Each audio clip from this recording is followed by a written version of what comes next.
Okay, I want to walk you guys through your tech assignment for lesson 2.2 in this one. And so dealing with perimeter and area.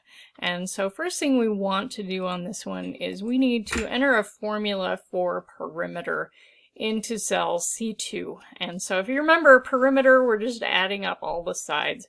And so dealing with a rectangle like we are for this, that means we've got to have the length plus the width plus the length plus the width.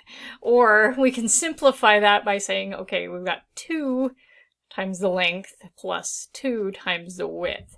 And so that's going to be our formula that we want to use. And so formula starting with the equals sign, I want to do 2 times my length. And so make sure you're using these cell references, so I'm selecting that cell A2 plus 2 times, here's my width in B2 right there, and that's going to give me the perimeter there.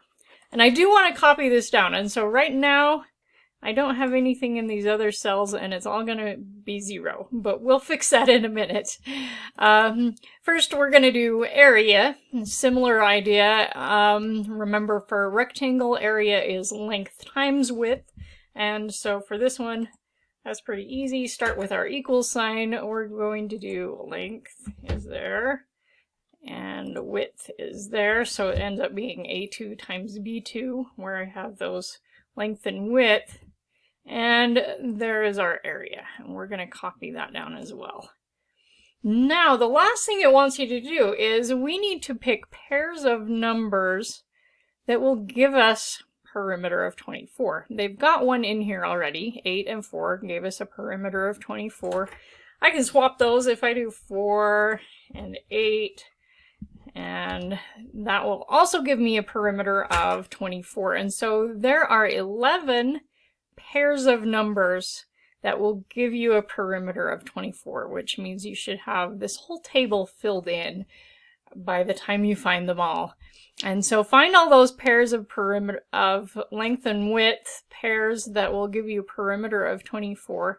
And then it wants you to kind of write your observations on what you see happening. And so focus your observation on what's happening with the area, because the perimeter is all going to be 24, but your area won't be the same for each of these. And so take a look at what happens with that area.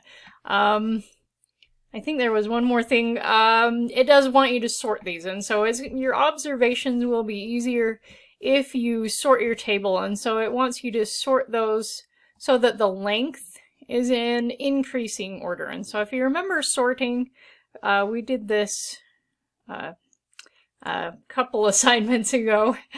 In 1.9, I think it was. Select your whole table, and we want to sort, and so our sort is right here, and we're going to do we can probably just do smallest to largest on this. I think it's going to sort our by the length, smallest to largest there, and that makes it a lot easier to see what's happening with the area to make those observations. But that's it as far as the tech assignment. Hopefully it all goes well. Let me know if you have any questions.